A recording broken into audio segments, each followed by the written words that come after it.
The opinions voiced in this material are for general information only and are not intended to provide specific advice or recommendations. To determine which investments may be appropriate for you, consult with your financial advisor.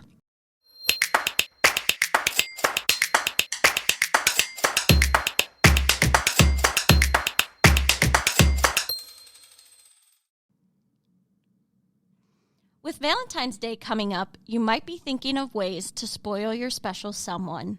While it's important to tell them and show them just how much you care, could you be neglecting an important conversation that might actually hurt your relationship? That's right, I'm talking about finances. A 2024 couples and money survey from Fidelity Investments found 45% of partners say they argue about money at least occasionally. More than 1 in 4 partners resent being left out of financial decisions, and more than half don't agree on how much they should have saved in order to retire. So how do you introduce the financial conversation in your relationship, and when should you start? Joining me today is Kelsey Simasko of Simasko Law.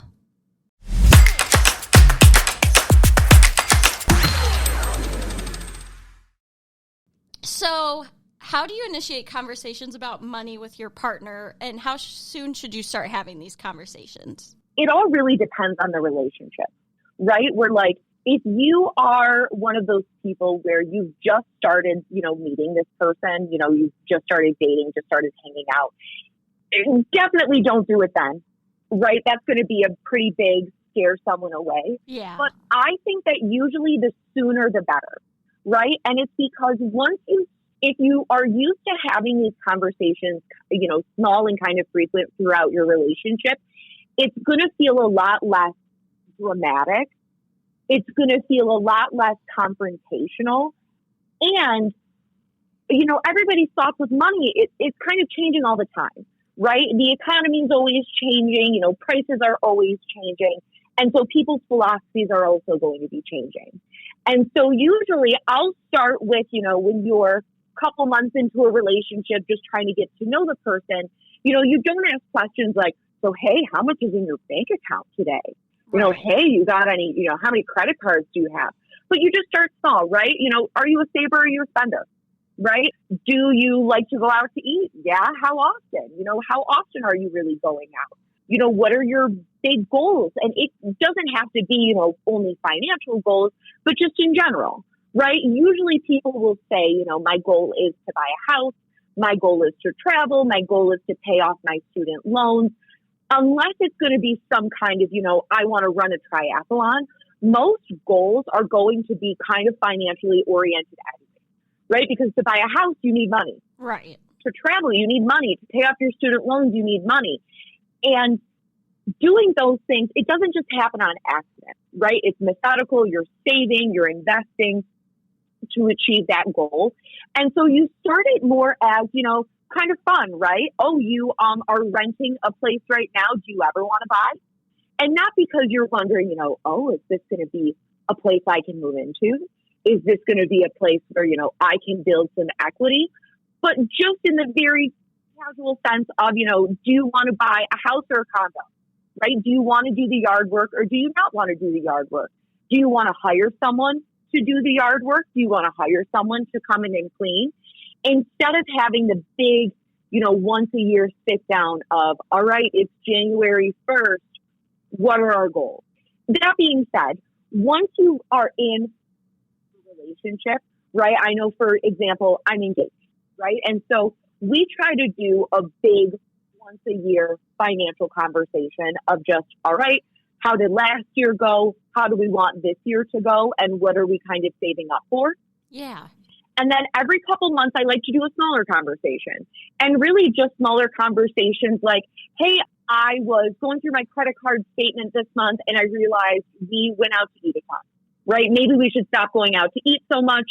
Let's do, dinner once a week at a restaurant and eat at home the rest of the time. Yeah. Right? Or even it could be, hey, these last couple months, we haven't done anything, right? We haven't gone anywhere. We haven't gone out to dinner. We haven't gone to the movies. All of a sudden we have this little bit of money built up that we didn't really realize was being built up. What do we want to do with it? Let's say you and your partner have different salaries. How do you decide how to like split up bills or how to create a budget together? That's the $1 million question. so it's so funny too, because my fiance and I were just talking about this yesterday. Yeah. Where traditionally, because traditionally it's, in the very common nuclear family, it is, man is working outside the home. Man is usually making a little bit more money than woman. Sometimes women are stay-at-home moms, and so they're not making any kind of, income outside of the home. And traditionally, it seems like it really was, whoever's not taking care of the kids is paying the bills, right? Mom is staying home and taking care of the kids. So dad's money is the family money, but any money mom makes is kind of mom's money, right? Yeah. But now with, we're living in 2025, relationships are looking a lot different now than they did, when we were kids, when our parents were kids. A lot of people will still do, whoever is making the most money will pay most of the bills. And then the second partner, that's kind of the fun money. That's the vacation money. That's the, putting it away money. But it really depends on what bills you have out there versus what debt you have out there. Yeah. Right. And so if you're someone who's making a ton of money, but you're in an astronomical amount of credit card debt, you want to be focusing on your credit card debt. And maybe compared to that, the other bills aren't so big, right? If you've got a $4,000 a month credit card payment, but your rent or mortgage is only $2,000, then it might make a little more sense to say to your partner, hey, you take over some of these bigger bills so that we can really get our debt down. How do you talk about debt? Like, I think student loans is more of like a normalized conversation, but when it comes to like... everybody has student loans. Right. But when it comes to like credit card debt, I feel like there's maybe some shame attached to that. So how do you deal with that, whether it's your partner who has, the issue with debt or yourself? It really depends on where you're at in the relationship, right? I know for me, me and my partner, we've been together long enough that I would feel really comfortable just walking in the door and saying, hey, do you have credit card debt? Right? But then again, we've been together for 6 years. Right. And so if he has credit card debt and I don't know about it, there's a pretty big problem there. If you get to the point where you think someone is going to have these big debts, then you kind of just have to rip off the Band-Aid at some point. Yeah. Because honestly, we've all been so conditioned to believe that, credit card debt and these other kinds of unsecured debt are, frankly, financial herpes, right? Where you can't get rid of it, and you don't want to tell anybody that you got it. Credit card debt, unsecured debt, it's not great, and it's not great because it's got a really high interest rate. But if you have a partner, all of a sudden it's two of you versus the debt, and so that's when you sit down and you just have the really real conversation. Hey, this is what's going on, right? I know I didn't tell you about it beforehand. I'm sorry. I was embarrassed, but I got to come clean. Yeah. And then once you come clean, you can kind of sit down and say, all right, what little bit of wiggle room do we have in our budgets to make that go away, right? If you're a couple who is dating, then if you're dating, girlfriend probably won't want to take on boyfriend's credit card debt. Boyfriend probably won't want to take on girlfriend's credit card debt. But if you're dating fully with the intention of marrying each other, or you're engaged, or you're already married, you need to be tackling that debt as a team. When should you consult or bring in like a financial advisor into the relationship? It all depends. One thing, like every answer I've given today, it depends. That's my intro. Hi, my name is Kelsey Sinasco, and it depends. And so, okay, financial success does not happen on accident. Right? Nobody wakes up one day and goes, oh my gosh, I guess I can buy a house. Oh my gosh, I guess I have enough money to go on this, cruise around the world. It takes diligence. It takes hard work. And so whether you're in debt or whether you're not in debt, I don't think it's a bad idea to meet with a financial advisor before getting married, before getting engaged, before having, a baby or another baby, just to kind of sit down, lay it all out on the table, and have a fresh set of eyes look at everything. But really getting that extra set of fresh eyes can be so helpful no matter who you are, because finances, there's a lot to consider. And honestly, I'm a quote unquote financial professional, and I'm still learning things every day. Right. And I'm learning them from other professionals. I'm learning them from my friends. I'm learning them from my family. And when you can sit down and get all of those in the same spot, then everyone can start attacking this issue together. The situation I probably will, hopefully would be in one day is, I want to have a baby. I would like to take some significant time off of work where I'm not making my usual income. What do I need to be doing today to get prepared for that day, years down the line? Yeah. Yeah, that's great advice. And one thing I'll say, though, is a big thing, especially for, us young people, is that a big barrier to seeking financial guidance is usually the cost, right? Nobody wants to go in and pay someone $500 for them to just say, well, you got to save more money, figure it out. Most financial professionals don't make you pay a fee up front. Most financial professionals who are worth their salt are going to say, look, give me your information. Let me put together a plan. And if you want me to help you with this plan, then I'll take my fee from there. And usually it's not a, cut a check today and send it off. It's as your money is making money, they get a little chunk of the growth. Okay. And so don't be intimidated and don't be afraid to call, around, ask around and ask, what is the fee structure like? And be really open and say, look, I don't have a ton of money now. I'm just trying to figure out what I need to do for the future. Or, I'm older, I'm getting ready to retire, I'm entering a second marriage. What do I need to do to protect myself? I want to switch gears just a little bit to estate planning, since that's one of your specialties. I have heard so many stories of, the stories I've heard, it's women, but it can happen, in any relationship where one partner is left out of the estate planning process, and then their spouse dies and they find out, oh my God, my husband had X amount of accounts and investments, and sometimes they, can make out and get a big inheritance from that. But what's the danger of not being involved in that process, and how do you make yourself a part of that process? Because I feel like sometimes, and this is kind of more, I guess, with the traditional family, but the man is like, oh, I make the money, I'll handle the money kind of thing. Yeah, I'll take care of it. Why worry your little head about it? Exactly. You're fine, right? Honestly, the biggest danger is that your spouse is going to cut you out of your estate plan, right? Where your spouse is going to say, hey, instead of leaving everything to my wife of 30 years, I want to leave everything to my girlfriend of 5 minutes, right? Yeah, it's not funny. And I hate to say it, but I've seen it before. I've absolutely seen it where, wife was just really trusting. One spouse really just thought the other one absolutely had their best interests at heart. And it turns out their spouse, their significant other, was a dirty dog, for lack of better terms, right? And so, because it all really depends on what state you're in.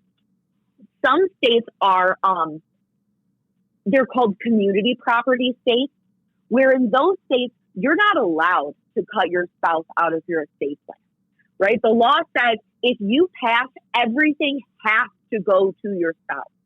However, Michigan is not one of those states.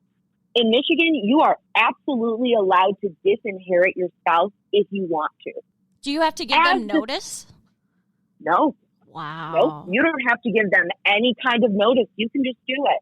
And so it's one of those things where in some relationships where a partner is being abused, they're being coerced, they're, kind of in a situation where no matter how much they ask, the partner is going to consistently shoot them down. Go do it on your own.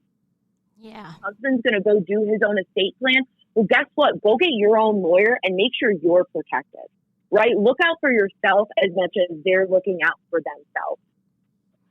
The biggest thing I really run into in my practice is, and let's just say, husband and wife, husband is in charge of the money, wife is, just kind of following along. In those situations, if husband dies first, wife now needs to completely figure out how to handle the finances. She's got to figure out where everything's at. She's got to figure out how everything is invested. She's got to figure out how much money she's going to need to live. And so by keeping one spouse out of that conversation, it makes things a million times harder for them later on, because when husband dies, the last thing wife is going to want to do is learn how to manage her finances. Oh, she's breathing, yeah. right? She's gone through this massive life change, and now she's sitting across from you saying, I don't know what we have. I don't know where it's at. All I know is I need to buy groceries next week, right? Right. And for them, you want to get involved while the person is still alive, so you can be asking them questions. Hey, Gerald, I know we have life insurance. Who's it with? Right? Hey, Gerald, I know you have a 401k. Who's the provider on that? Just so that they know if anything happens, they know who to call, right? Yeah. Well, even because And there's so- like tax implications too with some of that stuff. So Yes. if you don't know what's going on, like it can just open up a whole can of worms. Does. And like, I have really found that a service missing for these people is, you know, all right, you've got a spouse who really is uninterested in learning how to do all of this. All right, I guess I, as the, you know, financial professional, am going to step in and start filling that gap. If I know before husband passes away that I'm going to fill that gap, I'm going to be doing things accordingly. I'm going to be asking different questions. I'm going to be, you know, trying to consolidate assets to make things easy. I'm going to be doing one set of actions, as opposed to the couples where, you know, husband and wife comes in and they both know exactly what's going on. They both know where everything's at, where to get it. For those people, I'm not worried, because if one person passes, the other's just going to be able to pick up the baton and keep running. Estate planning is one of those things where I like to think of it really as a team sport, right? Even though it just has to do with mom and dad, or just mom or just dad, you want all of the players who are going to have a role to be a part of it, so that they at least know, all right, you know, my parents have documents and I know who to call if we need them. All right, you know, my husband has a 401k. I know who the provider is. I know what to do when he passes away.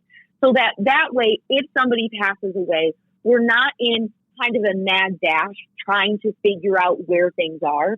We can go pretty calmly. We can move as fast as people need us to move, but it feels a lot less dramatic. I know earlier you were talking about, like, let's say the husband goes out and makes his own estate plan.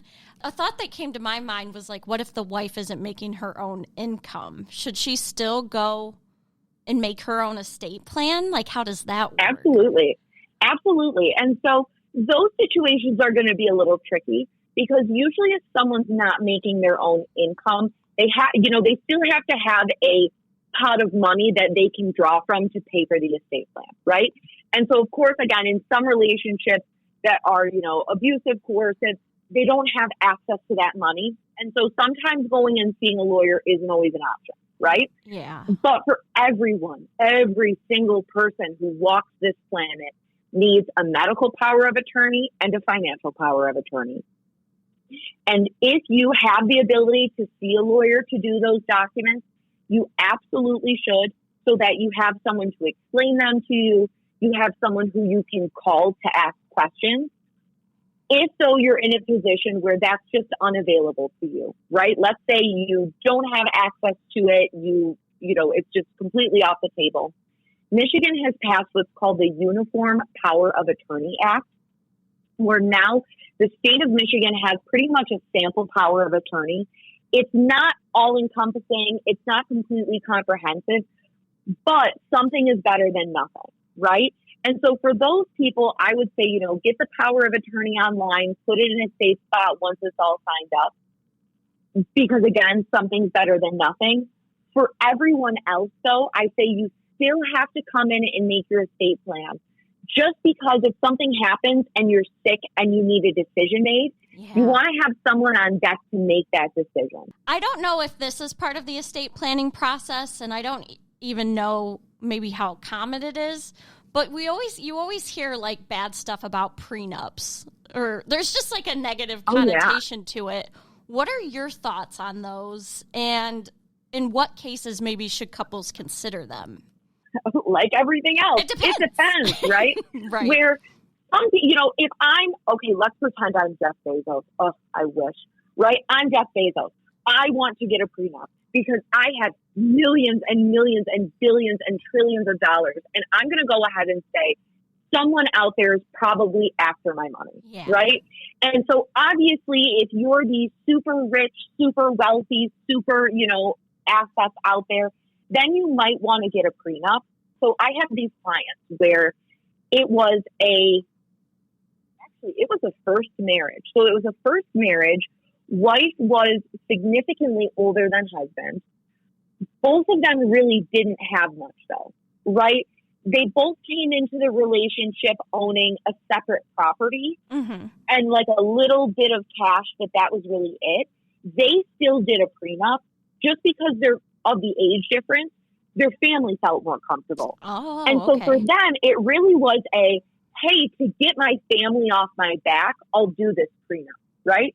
And so us as lawyers, we were a little bit like, well, you don't really need one, right?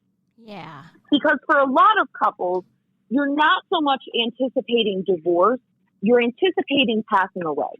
And so for those cases, the estate plan will be enough, because even if the prenup says, under no circumstances does my husband get my house if we get divorced, if I pass away, my husband still might get my house.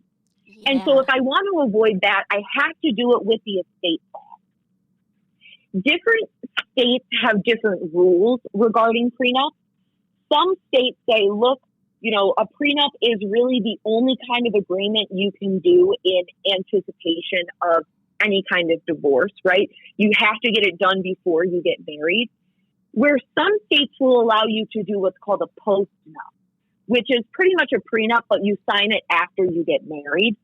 I usually say for prenups and postnups, unless you're really concerned about, your spouse coming after your money, unless you have, again, those Jeff Bezos assets that, you're kind of concerned about, I don't usually think that prenups and postnups are necessary, because most things you want to accomplish can be accomplished through estate planning measures.